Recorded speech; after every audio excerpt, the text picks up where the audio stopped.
Ma petite sœur m'a demandé d'avorter pour son mariage, car selon elle, c'est le seul grand jour de sa vie, et je pourrais toujours avoir un autre bébé plus tard. Ce qu'elle n'a pas compris, c'est pourquoi tout le monde, Y compris son propre fiancé, a été absolument horrifié en apprenant sa demande. Ma petite sœur, Chloé, m'a demandé d'avorter mon bébé comme cadeau de mariage. Oui, vous avez bien entendu. Elle voulait que je mette fin à la vie qui grandissait en moi parce que, selon ses mots, c'est le seul grand jour de sa vie, et je pourrais toujours avoir un autre bébé plus tard. Elle ne comprenait pas pourquoi cette demande, faite avec un sourire innocent, a horrifié tout le monde, à commencer par son propre fiancé. Elle ne voyait pas le monstre qu'elle était devenue, aveuglée par les flashs des appareils photos et les chiffres de ses statistiques Instagram. Avant de vous plonger avec moi dans les méandres de cette histoire familiale qui a tourné au cauchemar, j'aimerais prendre un instant pour nous connecter. Je suis curieuse de savoir d'où vous m'écoutez. Dites-moi dans les commentaires de quelle ville ou de quel pays vous regardez cette vidéo, et quelle heure il est chez vous. C'est une pensée incroyable que nos histoires, nos peines et nos forces puissent se croiser ainsi, à travers les continents et les fuseaux horaires. Je m'appelle Sophie. À 32 ans, ma vie à Lyon est un tableau paisible que j'ai peint avec soin aux côtés de mon mari, Marc. Nous sommes de ceux qui trouvent leur bonheur loin du tumulte, dans la simplicité d'une promenade main dans la main sur les quais du Rhône, dans l'odeur du café le matin, dans la chaleur de notre petit appartement que nous rénovons avec amour. Notre plus grand bonheur, notre chef-d'œuvre, venait tout juste de commencer son esquisse. Après 2 longues années d'espoir, de doute et de patience, j'étais enfin enceinte de 3 mois. Ce bébé n'était pas un projet, il était notre miracle. Ma sœur, Chloé, est mon antithèse. À 27 ans, elle est une comète filant dans la stratosphère des réseaux sociaux. Influenceuse spécialisée dans le lifestyle et les mariages de luxe, sa vie n'est pas vécue, elle est mise en scène. Chaque instant est une vignette potentielle pour Instagram, chaque émotion est évaluée à l'aune de son potentiel d'engagement. Son monde est un ballet incessant de collaborations, de codes promotionnels et d'une quête éperdue de validation numérique. Son mariage avec Antoine, un jeune médecin aussi brillant que bienveillant, n'échappait pas à la règle. Ce n'était plus une union d'amour, mais le couronnement de sa carrière, un projet de marque, d'une ambition folle.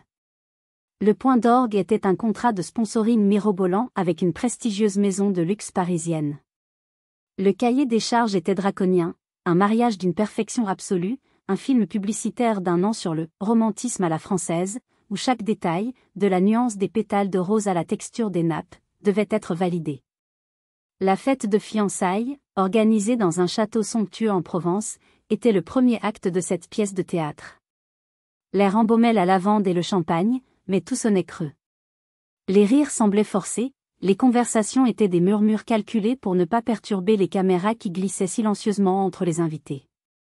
Je faisais de mon mieux pour jouer mon rôle, pour sourire, pour feindre la joie, tout en protégeant d'une main instinctive le secret qui grandissait en moi. C'est là, au milieu de cette perfection glacée, qu'elle m'a isolée. Elle m'a guidée par le bras jusqu'à une roseraie à l'écart, loin des oreilles et des objectifs. Le soleil couchant peignait le ciel de teintes pastel, mais une ombre froide s'est glissée entre nous. Elle a commencé par un long monologue sur la pression du contrat, sur les enjeux financiers, sur l'importance vitale que chaque image soit un chef-d'œuvre. Je l'écoutais à moitié, ma pensée dérivant vers mon premier rendez-vous chez le gynécologue, le son magique du cœur de mon bébé. Puis, son ton a changé.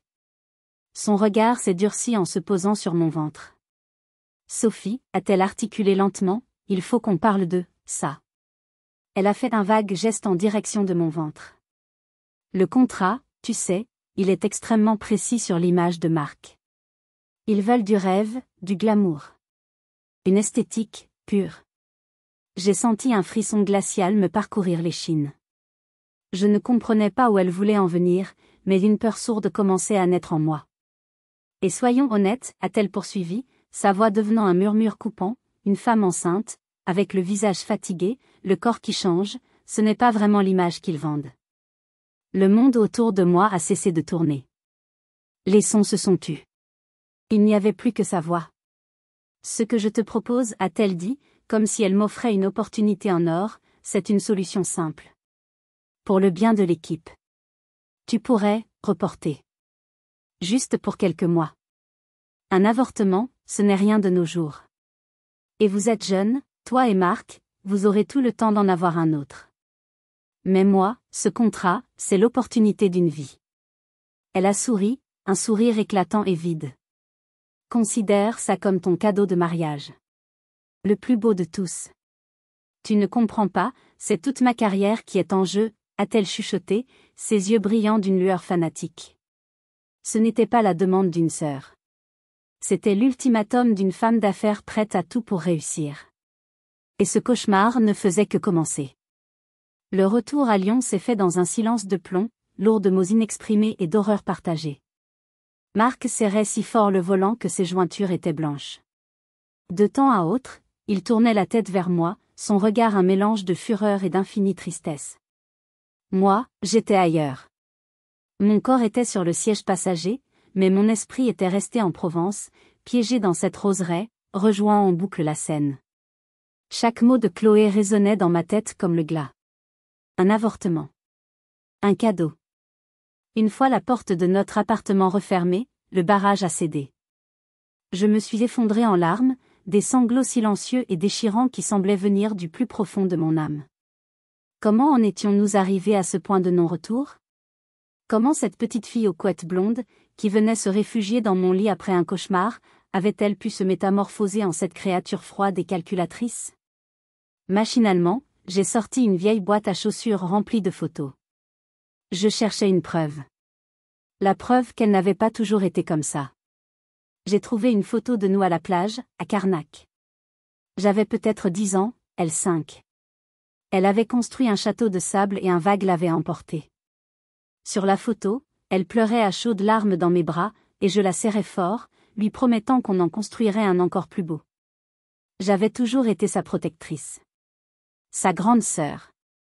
Et maintenant, c'est moi qui avais besoin d'être protégée d'elle. Marc m'a trouvé là, au milieu de ses souvenirs épars, le cœur en miettes.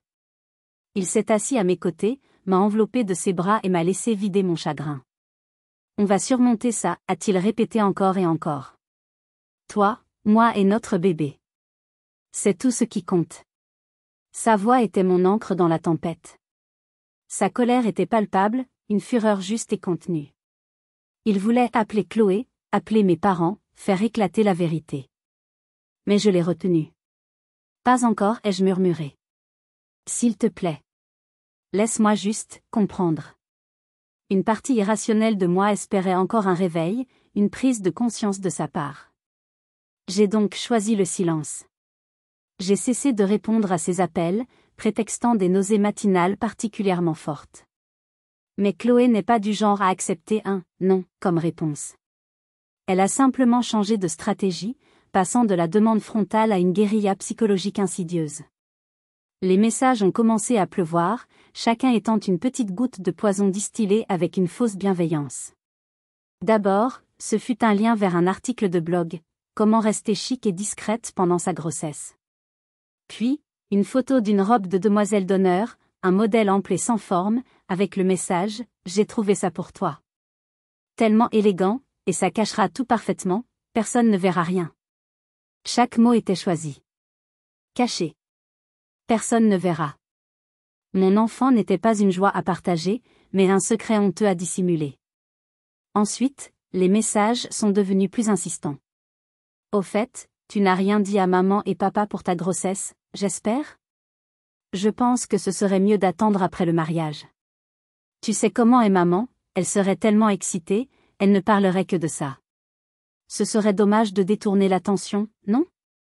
Elle me faisait passer pour l'égoïste, celle qui risquait de gâcher le moment. La manipulation était si habile que j'ai commencé à douter de moi-même. Étais-je trop sensible? Est-ce que je surréagissais? Le stress a commencé à m'affecter physiquement. Je dormais mal, réveillée par des cauchemars. La nourriture n'avait plus de goût.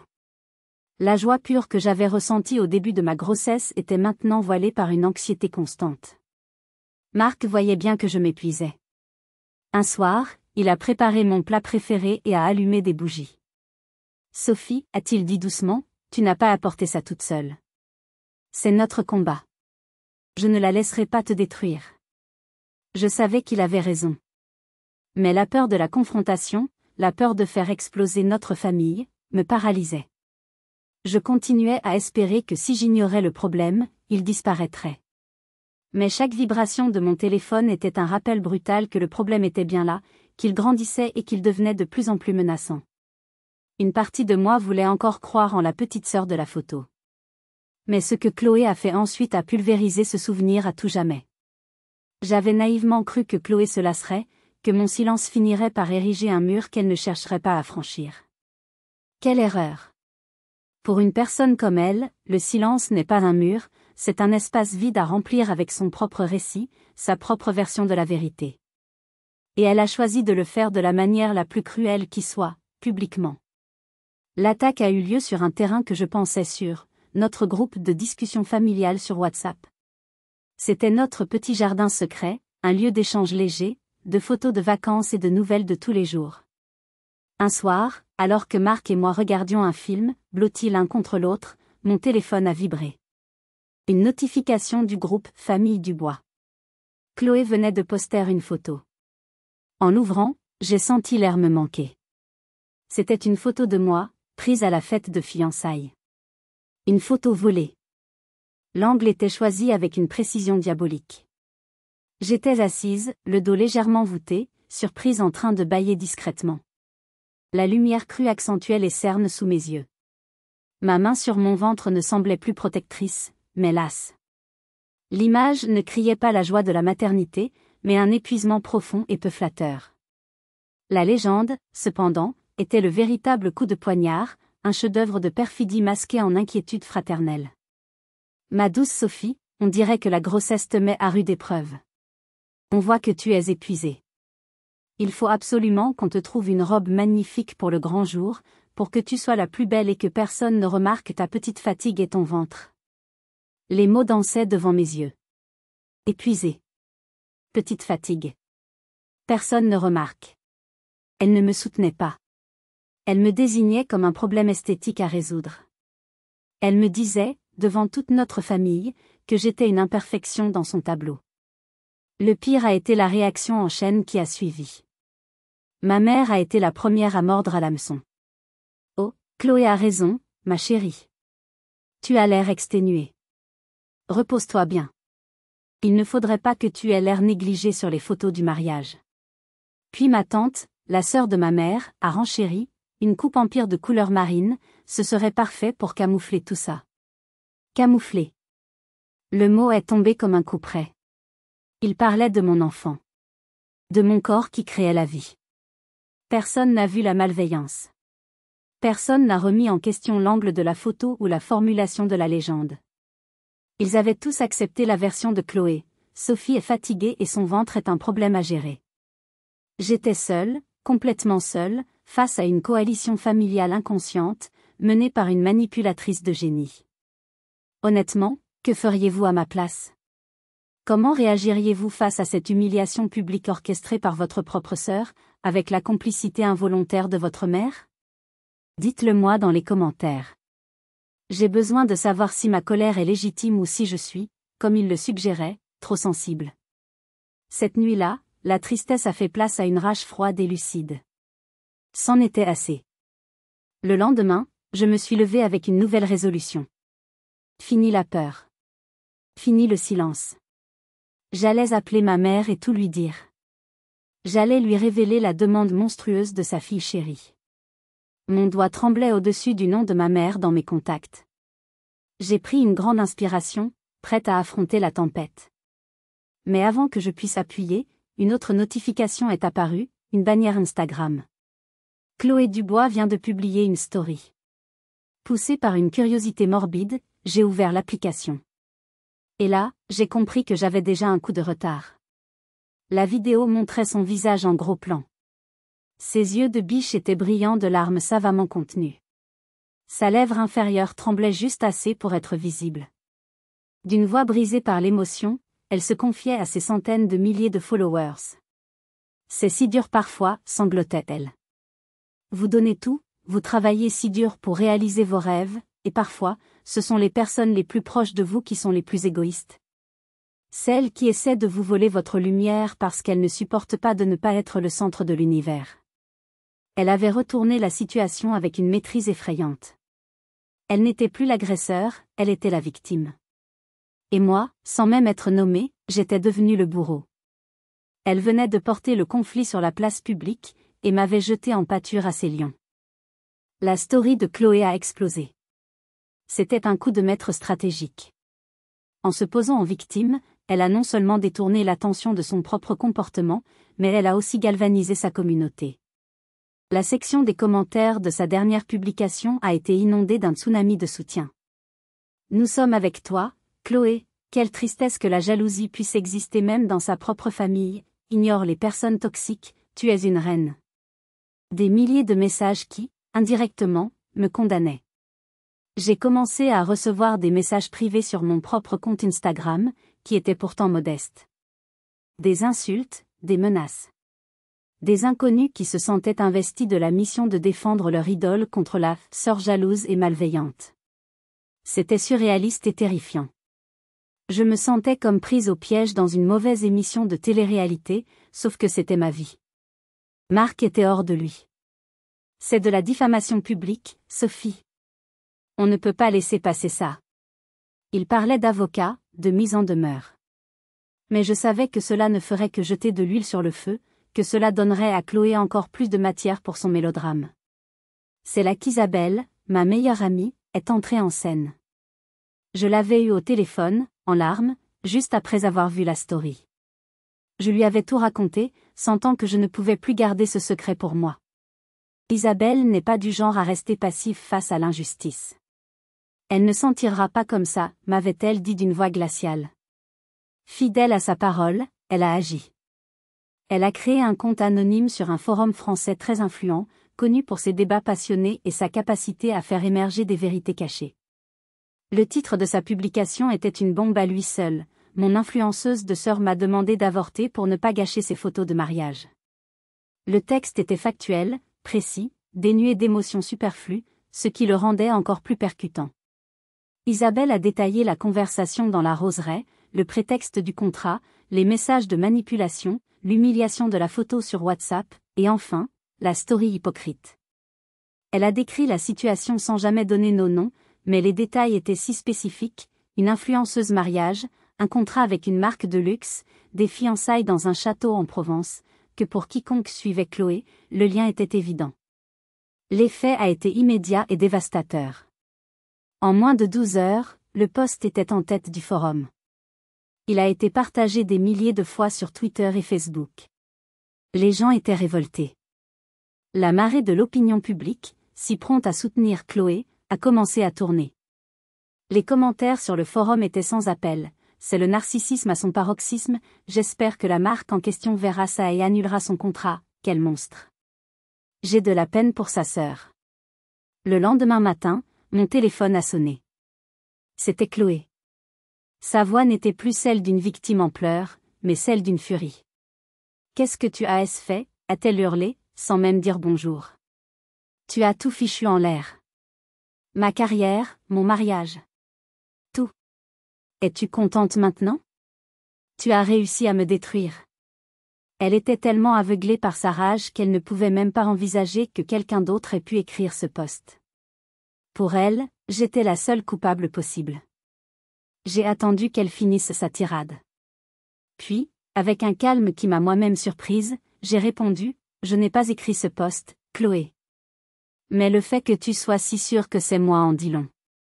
C'est peut-être parce qu'au fond de toi, tu sais que chaque mot de ce texte est la pure vérité. J'ai raccroché avant qu'elle ne puisse répondre. Je n'ai ressenti aucune satisfaction.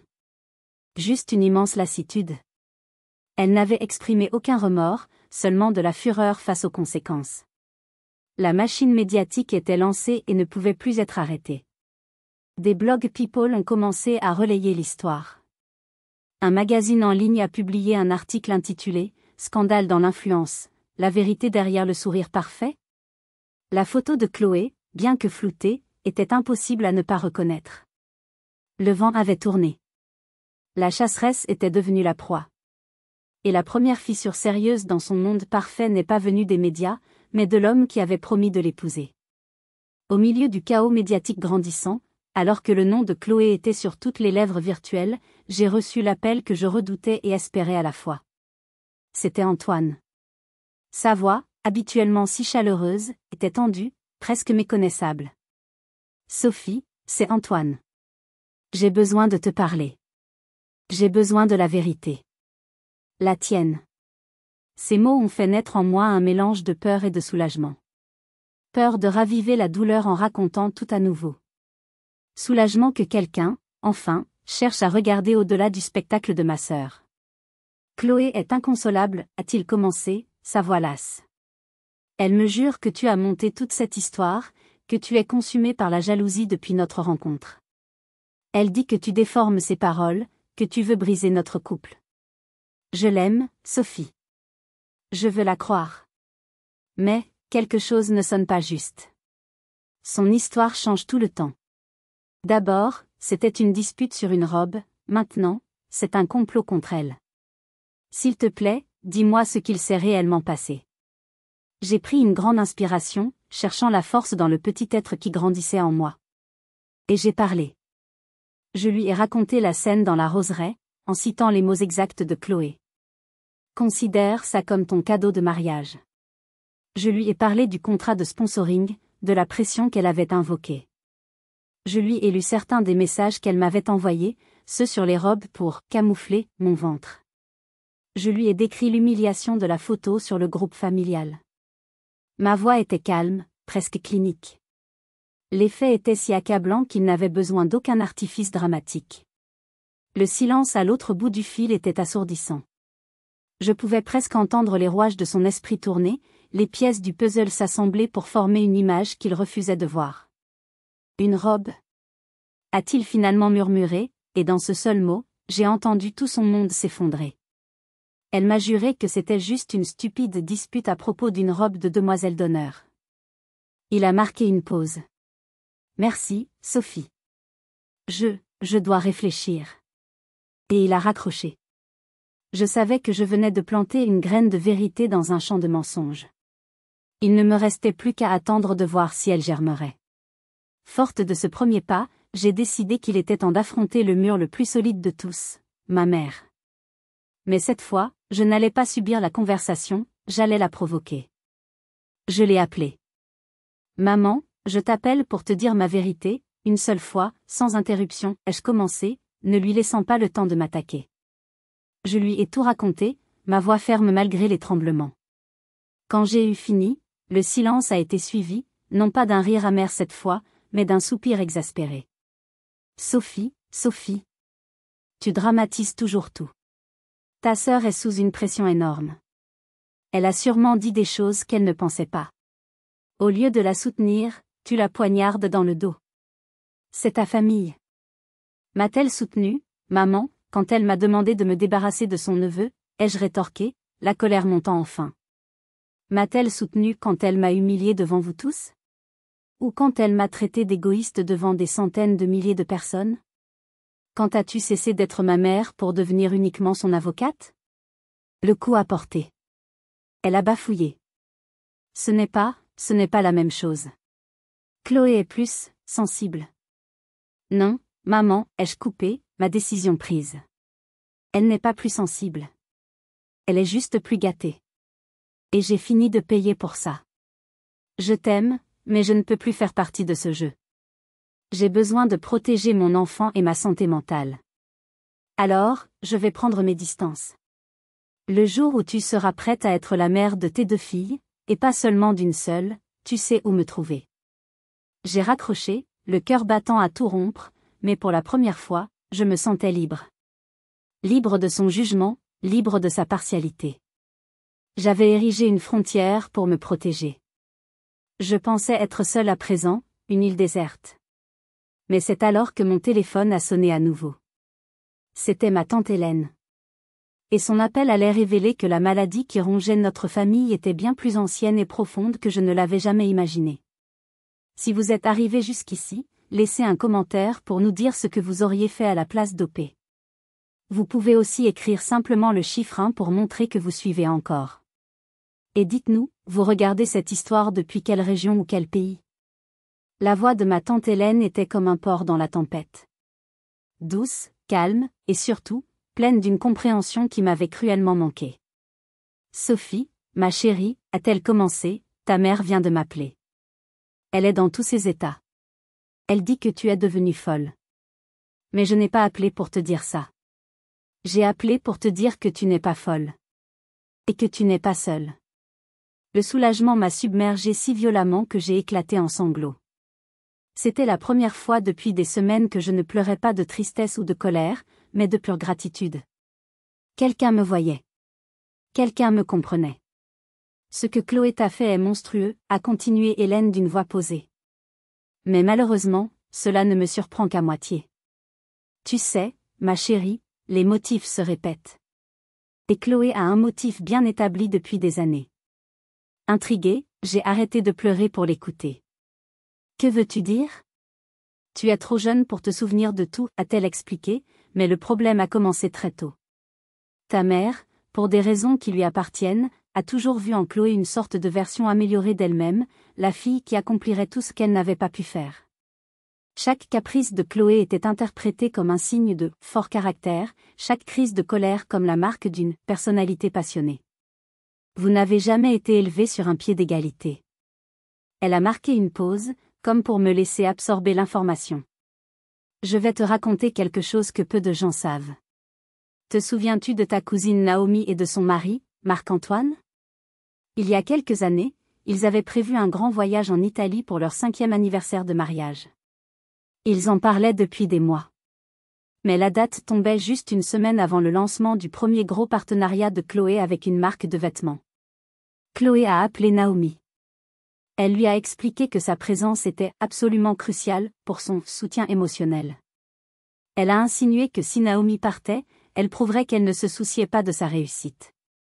Elle l'a fait chanter affectivement pendant des jours. J'écoutais, horrifiée. Et qu'a fait Naomi? Elle a annulé le voyage, a dit Hélène tristement. Elle a dit à son mari qu'elle ne se sentait pas bien. Il ne l'a jamais vraiment cru.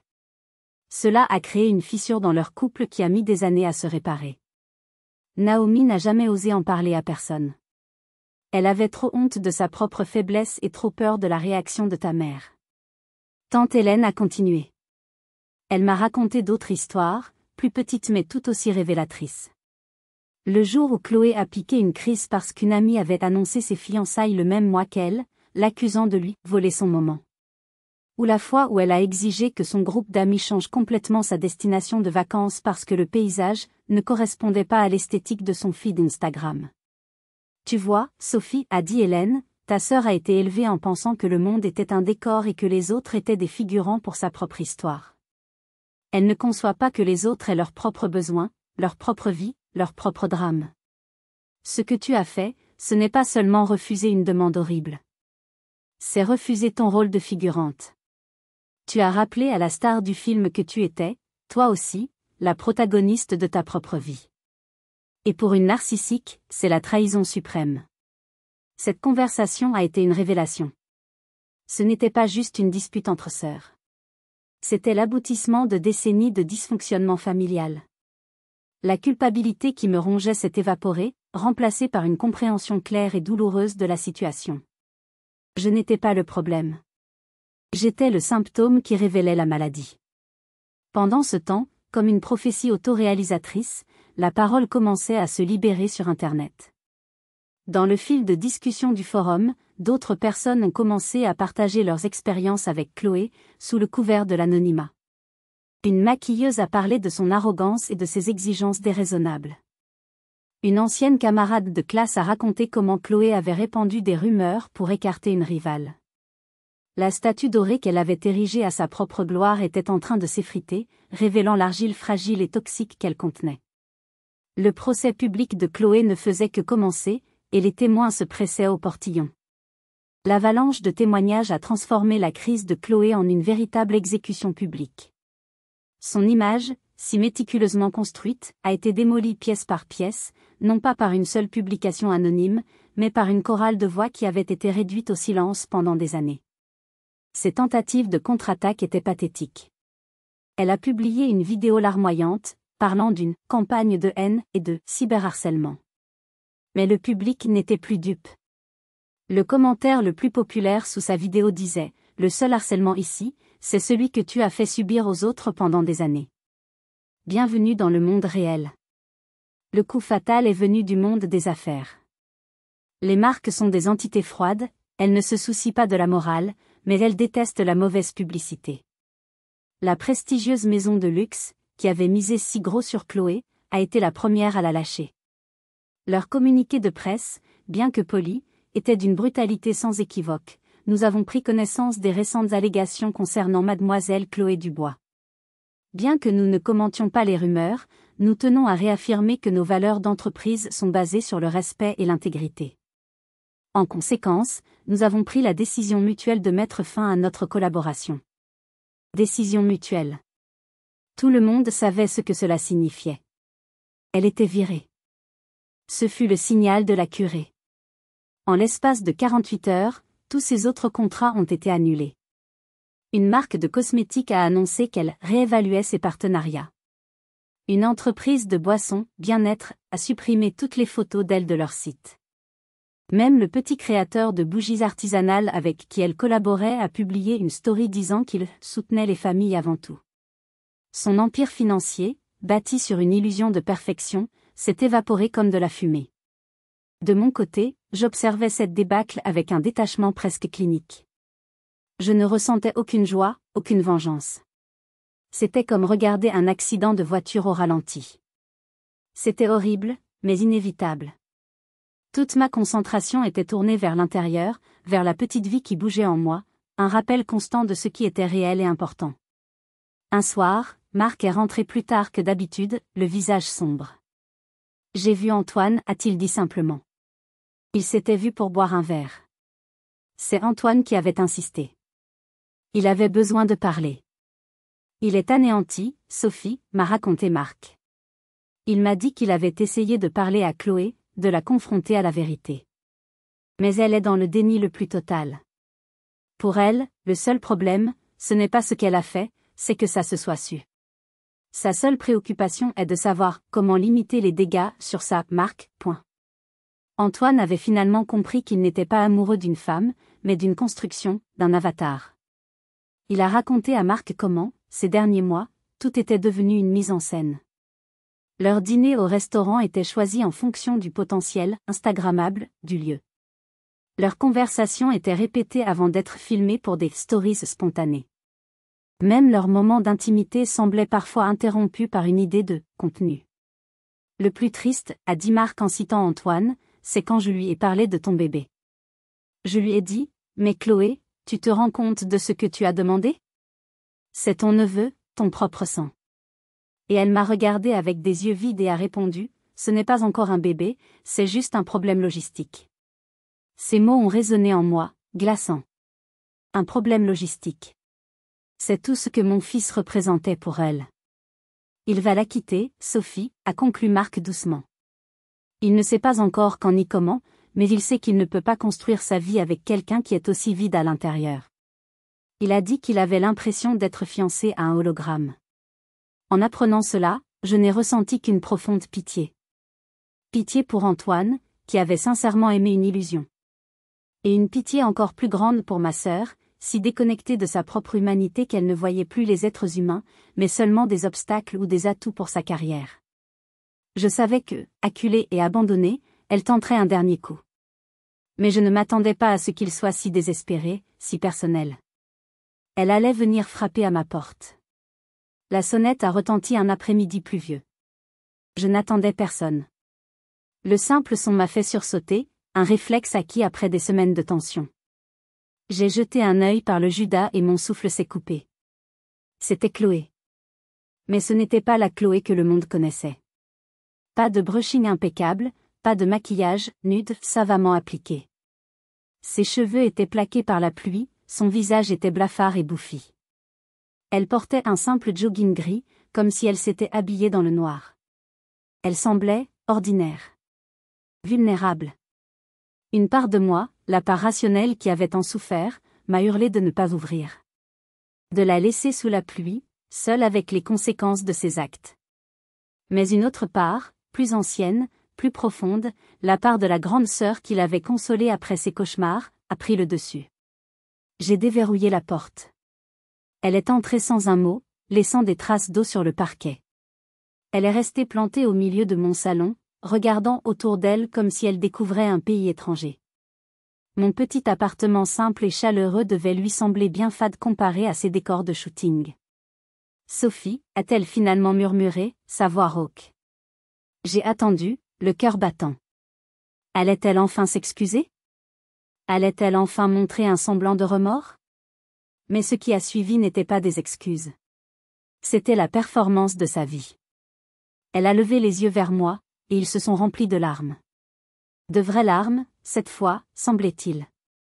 J'ai tout perdu, a-t-elle sangloté, sa voix se brisant. Antoine est parti. Les marques m'ont lâché. Ma vie est finie. Tout le monde me déteste. Elle a fait un pas vers moi, tendant une main tremblante.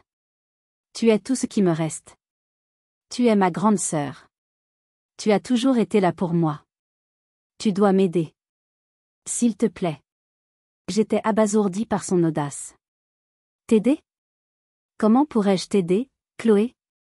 Son regard s'est aiguisé. La victime a laissé place à la stratège. C'est simple, a-t-elle dit, sa voix reprenant un peu de force. On fait une vidéo. Toutes les deux. Ici, sur ton canapé. On explique tout. On dit que j'étais sous une pression monstrueuse, que j'ai dit des choses horribles que je ne pensais pas. On dit que tu as été blessée, mais que tu es une sœur aimante et que tu me pardonnes. Une histoire de réconciliation familiale. Ça marche toujours. Les gens adorent ça. On peut même en faire une série, le chemin vers la rédemption. On pourrait reconstruire mon image ensemble. On serait une équipe, comme avant. J'écoutais, fascinée et horrifiée. Même au fond du gouffre, son premier réflexe n'était pas de réparer les liens, mais de produire du contenu. Elle ne me voyait pas comme une sœur à qui elle avait fait du mal, mais comme un outil de communication, un accessoire pour sa propre réhabilitation. À cet instant précis, toute la pitié que j'avais pu ressentir pour elle s'est évaporée. Il ne restait qu'une clarté glaciale.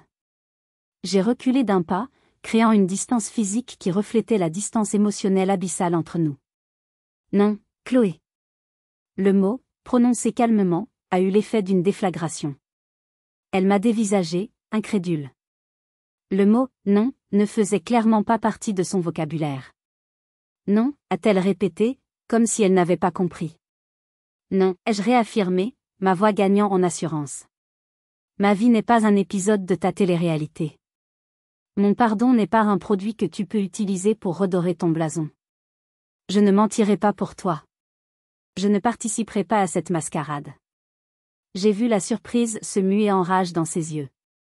Tu es égoïste, a-t-elle craché. Après tout ce que j'ai fait pour... Pour qui, Chloé, l'ai-je coupé? Pour toi. Tout a toujours été pour toi. C'est à ce moment précis que la porte s'est ouverte. C'était Marc, qui rentrait plus tôt.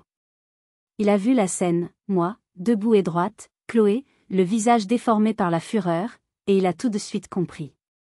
Il n'a pas dit un mot.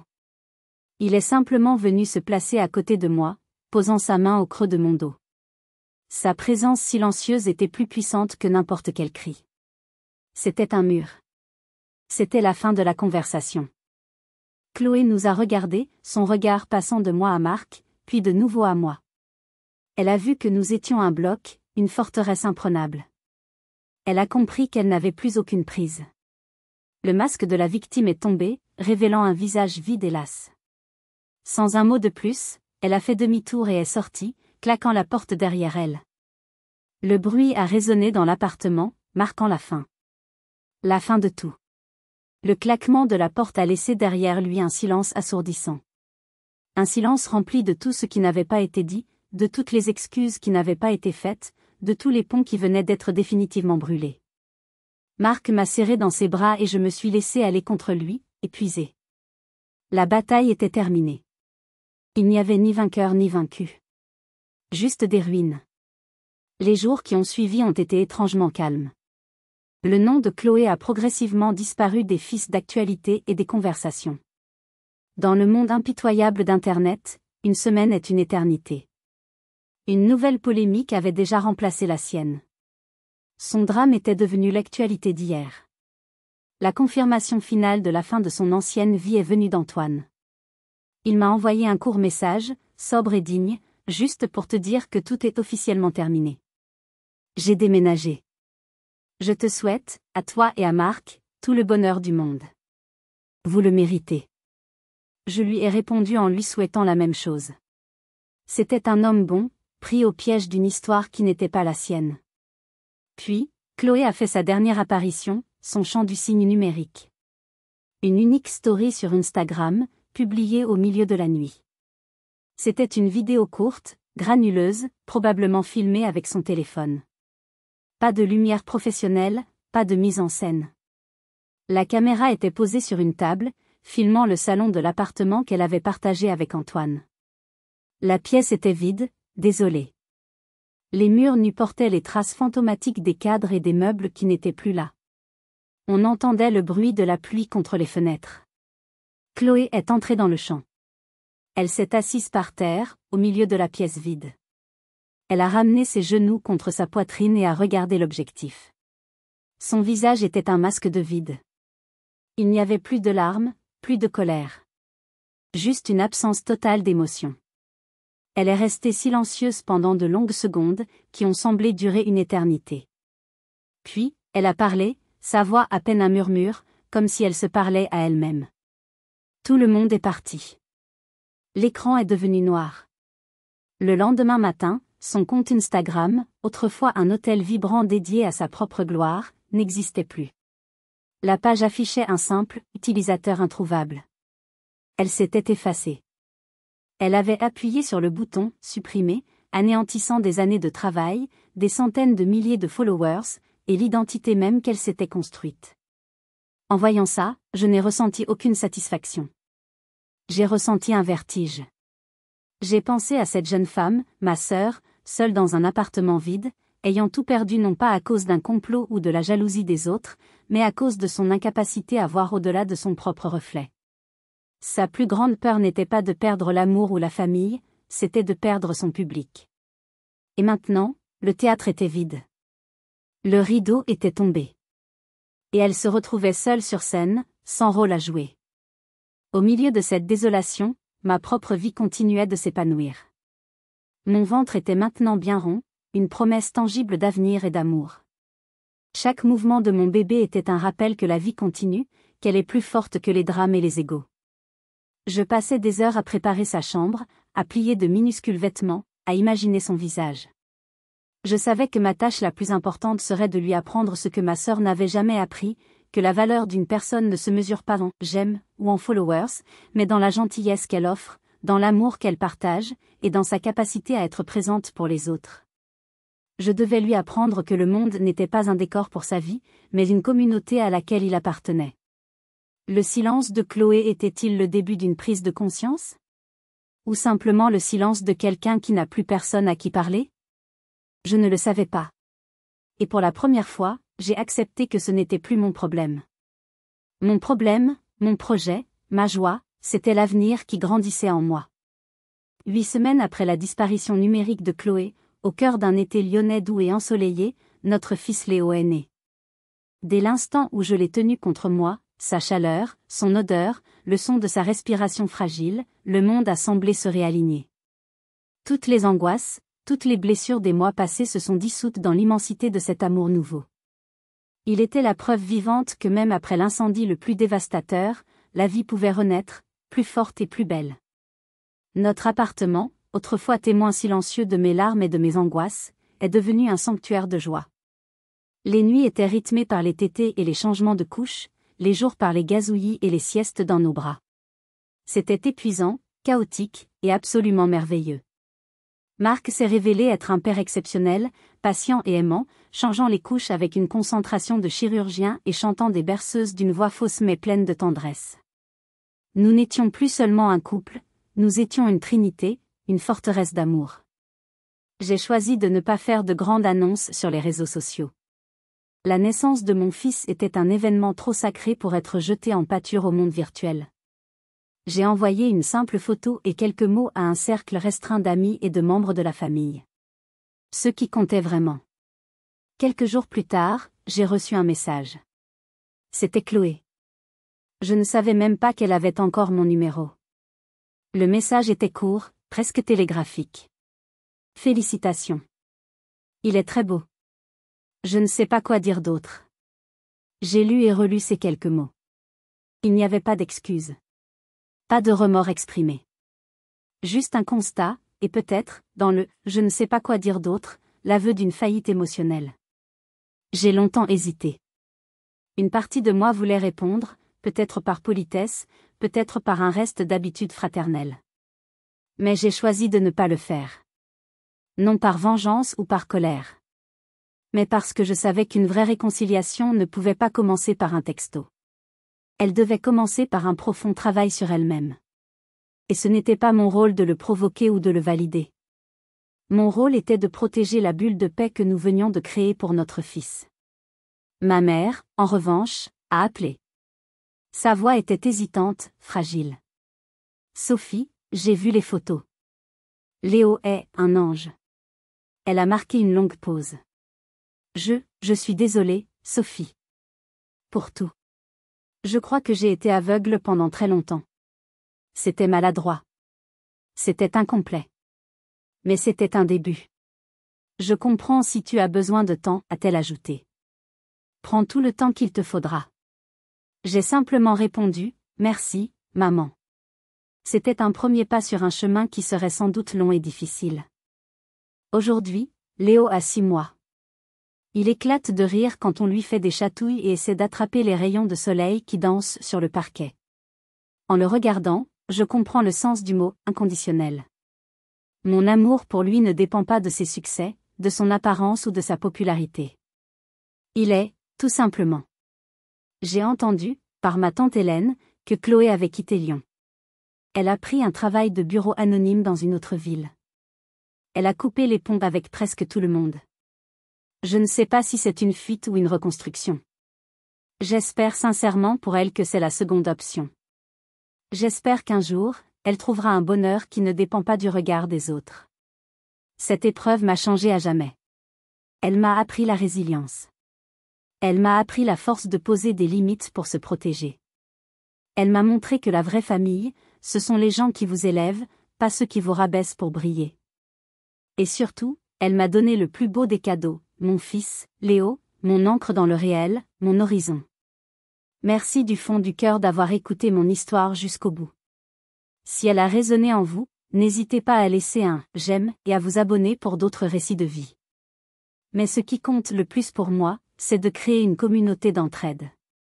Alors, s'il vous plaît, partagez vos propres expériences dans les commentaires. Avez-vous déjà dû faire face à des relations familiales toxiques? Comment avez-vous trouvé la force de vous protéger et de préserver votre bonheur? Vos histoires sont précieuses et peuvent être une source de réconfort et d'inspiration pour tant d'autres. Prenez bien soin de vous.